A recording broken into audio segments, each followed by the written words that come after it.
Hey folks, welcome back to the Dungeon Dive. Daniel here. I hope you're doing well, and if you're not, I hope you are soon. Okay, today on the channel we are taking a look at Alan Barr's Tombpunk, the Mausoleum Edition, the Bloody Cairn Deluxe box set. This game does come with the map that you are seeing, the map of this land here, and it does come with a few additional things in the box, and there are also some additional things that I pledged for during the last crowdfund. Let's take a little look at the back of the box here. Tombpunk is a lo-fi, high-action, rules-light role-playing game. Welcome to a world that will do its damnedest to kill you, full of tomb-raiding adventures, armored skeletons, dangerous cultists, unpredictable blunderbusses, and you, armed with a trusty old mace and a slightly rusty helmet you stole off of a corpse. I really do like the look of this game. It does give me Mork Borg vibes, but the rules are quite different, and I'm hoping that Tombpunk benefits from the amount of supplements that Mork Borg benefits from, because I would like to see this game fully developed into a soloable game. Now, this game does come with some very, very rudimentary solo rules, but I don't think it's enough. You know, when Mork Borg first came out, it didn't have all the solo supplements and cool things. So I'm giving this game time. I think this game, given time, given the opportunity, could become a really cool solo role-playing game. So let's just take a look here and see what we have in the box. So these are extras I paid for. I think these came with the crowdfund. These are wooden meeples here. Deeply Dapper, Better Living Through Tentacles. Yeah, so these are stick figures for Tombpunk Series 1. These are wooden tokens here, wooden meeples with silk screened images. Very, very cool. I like these a lot. I prefer these over plastic miniatures because, hey, they are already colorful and ready to play. Some kind of big boss type creature there. Some little minions here. Some little... I don't know, little goblins or things to fight. Here we have some kind of coin there, a couple other little wooden meeples. We have some D12s. So this game does use D12s and D6s mainly, but it does use all of your polyhedral dice. We have some really, really cool metal coins, and coins in this game are quite interesting. There is a rudimentary kind of economic system at play, and you have to pay coins from 1 week, 1 month to the next in order to continue living. You have to pay a tax. It's kind of interesting, and treasure can be traded for coins, and then you have to pay a coin to live so you don't starve and you don't die. You have to pay a tax to like the Lord when you ransack a dungeon. It's a pretty neat system. It uses some, it does some things differently. Here we have this little pin, and then of course we also get this map. And also in the box, we get some character sheets there, a few more additional character sheets, a little thank you card. We get a very, very heavy metal bookmark. I don't think I've ever seen a bookmark this chunky. I mean, this thing, yeah, you could do some damage with this thing. If you threw this thing at a goblin, you could probably do like D10 points of damage just with that bookmark. We get an embroidered patch for your battle vest if you're into that kind of thing. And then here we have the rulebook. And the rulebook is really nice. I love the look of this game. So let's start taking a little look here. So Tombpunk, created and written by Alan Barr, cover and interior art by Chris McClanahan. And man, the art is great in this book. And as a matter of fact, speaking of the art, we're going to take a quick detour here because this game is dedicated to John Blanche in gratitude for illustrating our imaginations for decades. So of course, John Blanche, the great artist who did a lot of art for Games Workshop. A couple of years ago, maybe a year ago, I did purchase Voodoo Forest. And this is an art book containing art by John Blanche. And this is quite a gorgeous book with some fantastic art. And like a lot of us, John Blanche's art really spoke to us, to our imaginations, and the style, the very detailed style, lots of stippling and cross-hatching. And yeah, this art is just gorgeous. And John Blanche, you know, it's not crazy to say that he's one of the best fantasy artists ever. we all love his art. It's amazing. One thing I was a little disappointed in this book was the lack of any kind of text. There isn't even an introduction written by Blanche or an interview, or I would have loved to have seen people kind of maybe writing some lore, writing some little descriptions or some of the background to some of these wonderful, wonderful and haunting images. I love these little images that are over to the side, but there is a lot of blank space in this book, and it's not really a book you pick up to read. You just kind of pick up to thumb through. But I would have loved to have seen different authors writing little like flash fiction stories about some of these images. But even though the book does lack any text at all, I do still find it pretty valuable just in the display of John Blanche's art. And yeah, it's a really nice book, but I love that this game was dedicated to John Blanche. I think that's pretty cool. John Blanche is an artist that I don't feel like he gets talked about a lot, even though he is pretty popular. So let's take a look here. Let's go through the book and just kind of get a general idea of how the book or how the game plays. We can start by taking a look at one of the character sheets.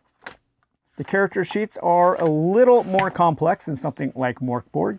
So we have 3 basic stats. We have might, grit, and deafness.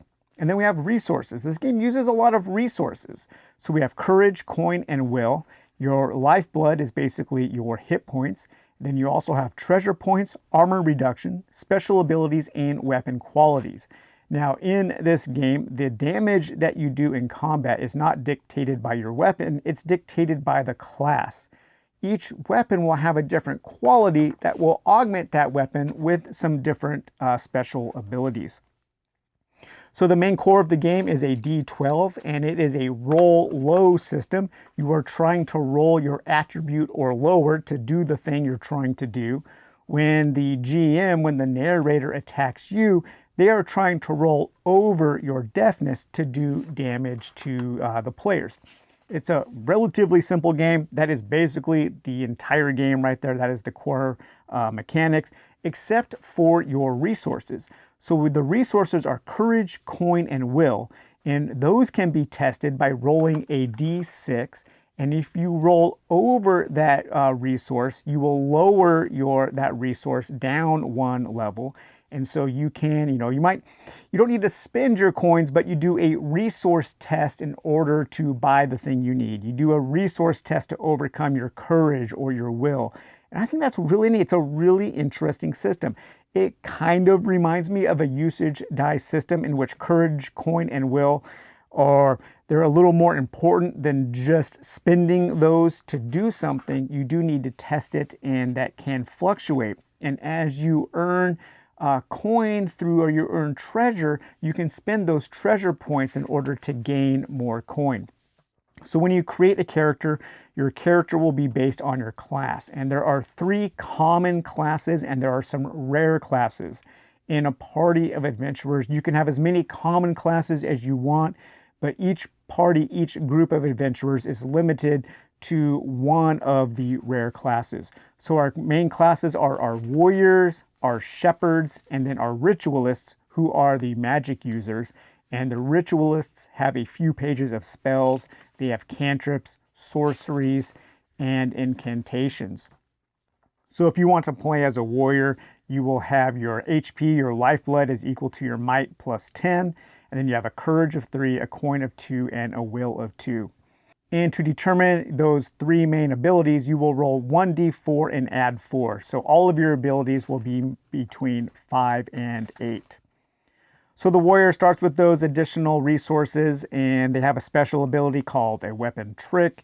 Weapon tricks, when a warrior attacks, they may choose one of the following effects after their attack roll: a cheap shot, a lucky swing, or to suck it up.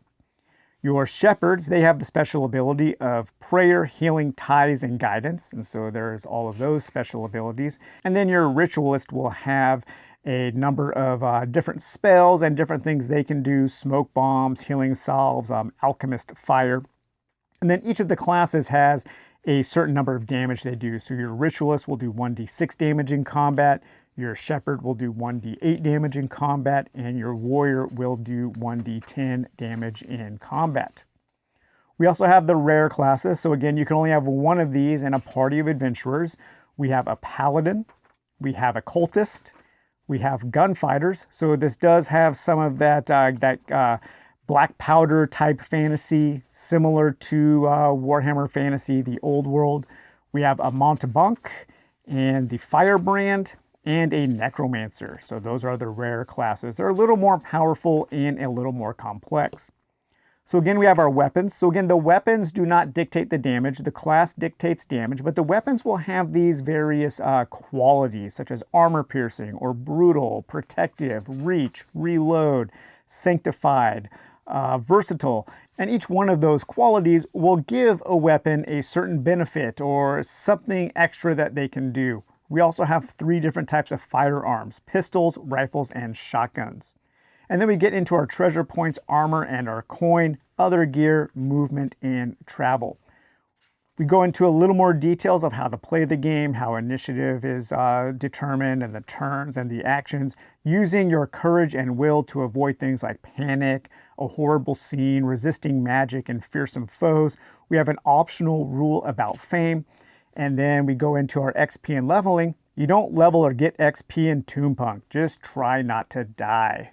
So there isn't a skill tree or anything. This is a pretty simple game. I think it doesn't even have something as simple as Mork Borg, like getting better. So this isn't a game about maybe continuing through a super long campaign. I imagine that Tombpunk would be better to play as a standalone kind of one and done. Combat and damage. And then we get into a little bit of the economy. So like I said, coins in this game are very powerful. You're not just spending coins to buy ale or to buy additional weapons when you go back to town. You have to pay to live in this world.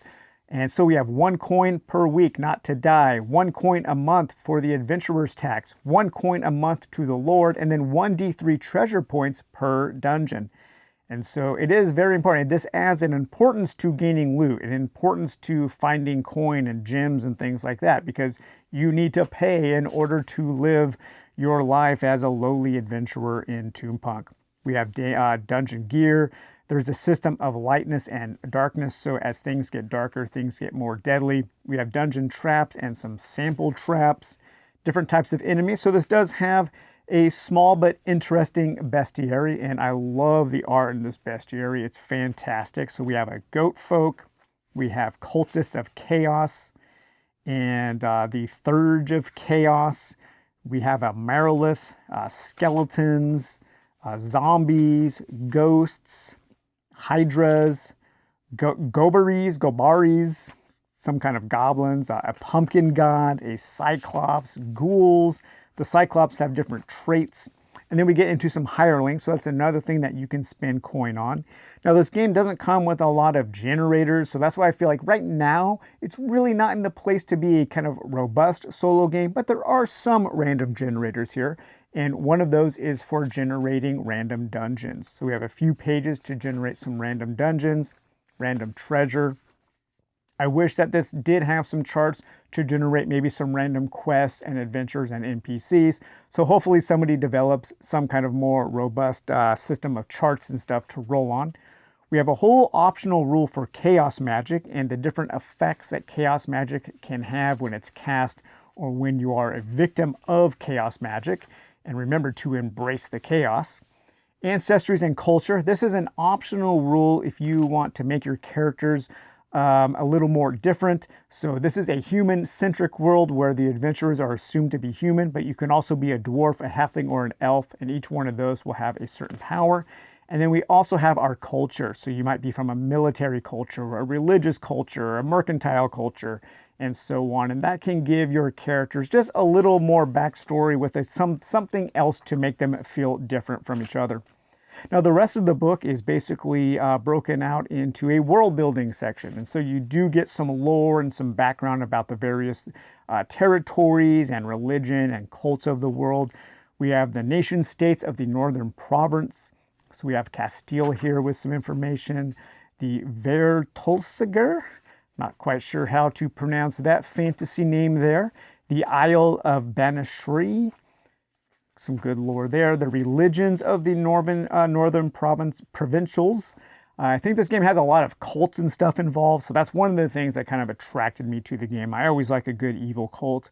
The Everlasting Sun, the Moon of the Indomitable, the Escadogram, Gore Marrow, Iron and Blood. Man, that is a great image there. The art in this book is just really, really nice. And I do like that it does spend some time giving you some of the background lore. You know, reading through these things can help the solo player come up with different lore, different quests and things. The Unfinished God, mechanics for the Northern Provincials. We have the consecrations, firearms. So just different things to keep in mind when you're building out your world in order to play in.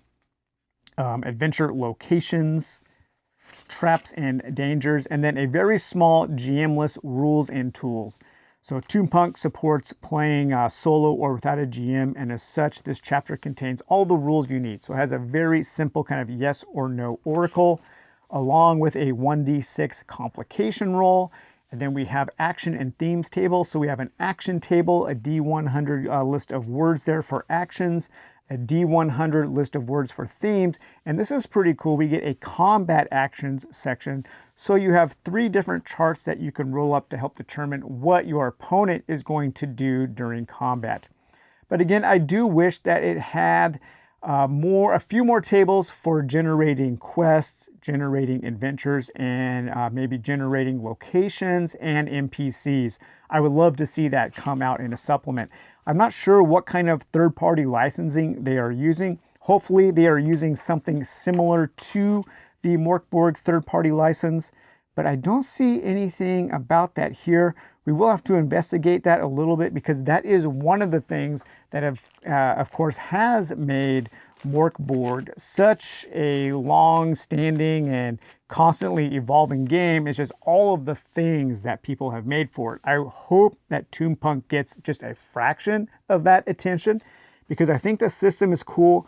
I like the relatively simple characters, just having 3 stats, but having these resources and the way the resources work, the way you can spend them, the way you have to test them in order to do certain things adds that kind of really simple economy to the game, which can give you more things to think about than just going out and killing things and getting loot. You kind of have to be smart about the way your hero deals with that kind of thing. So yeah, let me know if you've played Tombpunk. Let me know if your group is into it. Let me know if you've tried it solo. Maybe you know some good supplements that can really augment Tombpunk to becoming a great solo game. We will talk to you later. Take it easy. Bye-bye.